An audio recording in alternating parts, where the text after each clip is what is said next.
afternoon, Manila Bay Dolomite Beach po tayo. Araw ng Biyernes at ngayon ay January 23, 2026.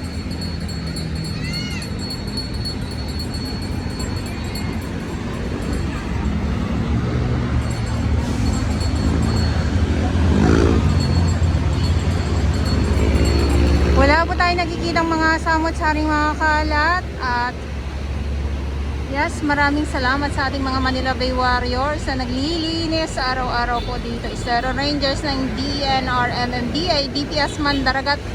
Doon naman po sa Manila Yacht Club. Inuulit-ulit ko po yan kasi sila po yun nandito araw-araw na naglilinis po dito sa Manila Bay Dolomite Beach po. Ayan sila, nandiyan sila sa baba oh. Dahil nga po sobrang init, yung iba nating mga kababayan ay nandito muna sila sa lilim.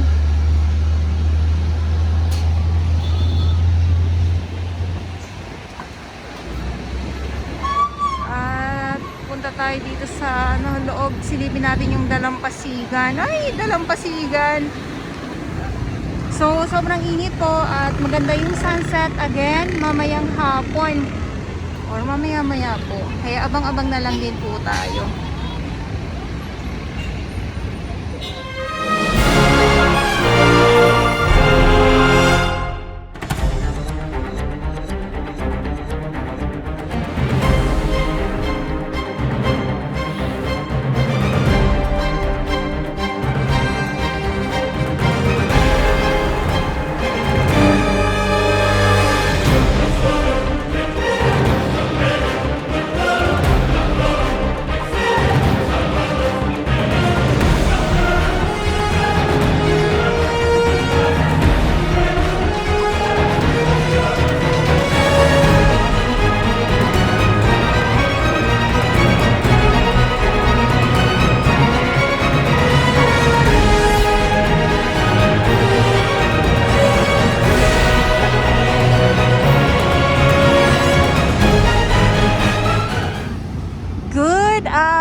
Manila Bay Dolomite Beach po tayo at ito yung view ngayong hapon,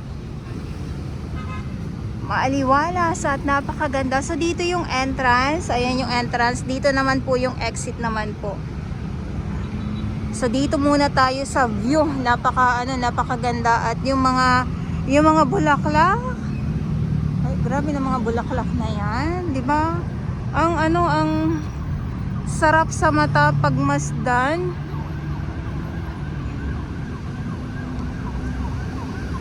Yan oh. Yes, di ba? Ang sarap pagmasdan. Napakaaliwalas. So yung ating mga Manila Bay Warriors nandoon sila sa papunta sila sa Papunta sila sa 500 meters itong Dolomite Beach po. So bawat grupo may oras po yan sila sa kanilang trabaho. Ulitin ko lang, andito ang ating Estero Rangers ng DENR. So sila yung nandoon ngayon, MMDA, DPS Mandaragat. Doon naman po sa Manila Yacht Club. At halos hindi nawawala nitong hindi nawawala ng mga namamasyal itong Dolomite Beach po. Eh, kanina may may dayuhan, may foreigner, andun sila nakaupo diyan sa may unahan.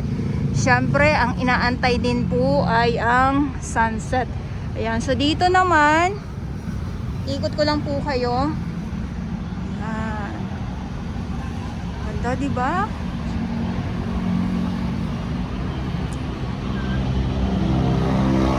Ito yung banyo na hindi pa po siya bukas sa publiko. So sa mga nagtatanong pala. Yan, so hindi ko po alam kung kailan din po ito mabubuksan. Pero may bukas na po dito yung pang senior po. Yan, pwede na po siyang magamit at saka yung mga pang mga mami. Ito yung ating view.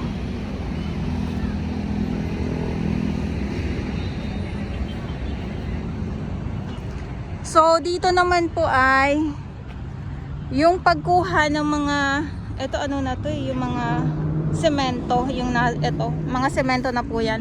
Yung pagkuha naman po dito ng mga kalat, ay may ano po yan, may araw po na kinokolekta po ng truck.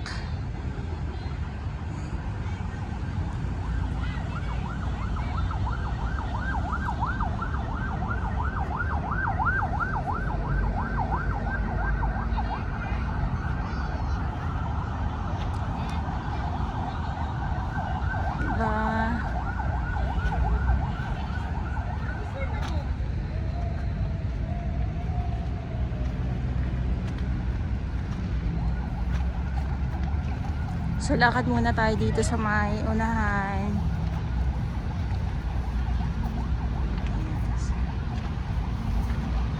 Medyo ano po siya, medyo low tide po. Pero yung ano po, yung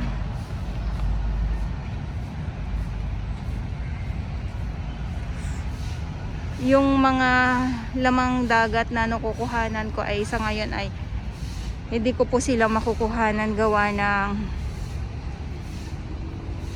hindi ganun ka sobrang low tide. Yan.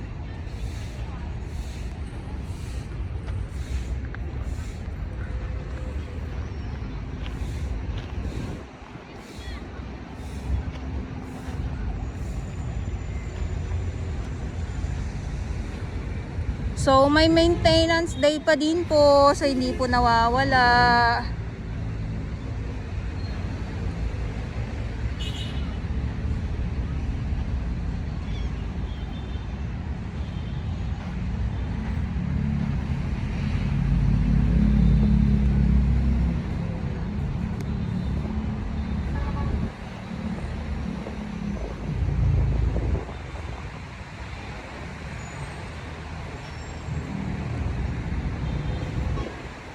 Lakad tayo. Kita nyo po napakalinis, napakaaliwalas. Ko ba hindi ka ba matutuwa sa ganito? 'Di ba?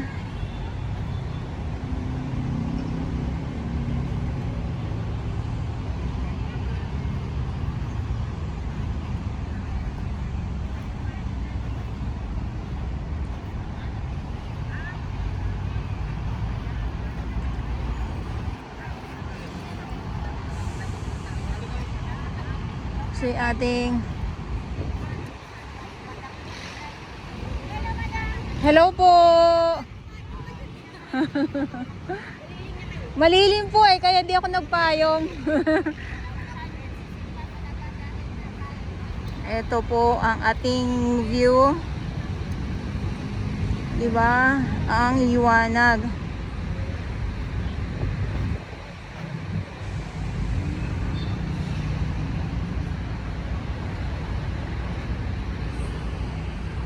Pag Thursday pa din po ang ang maintenance day.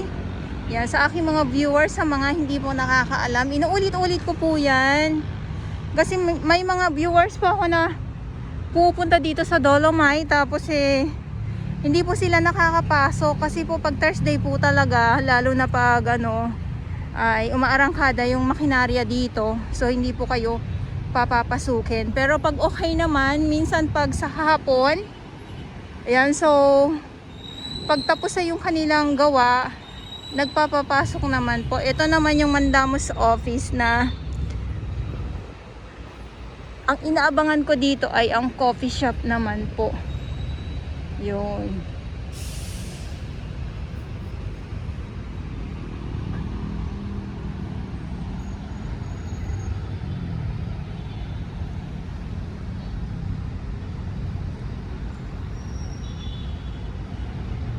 Diba? Liwanag. Napakaliwanag. Okay, so ito yung aking update. Good afternoon sa inyong lahat. Manila Bay Dolomite Beach po tayo.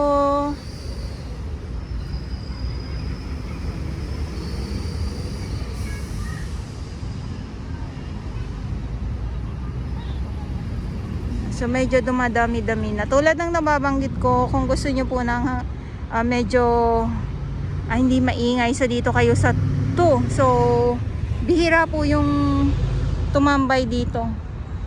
Yan. At yung iba kasi talaga ay dito na.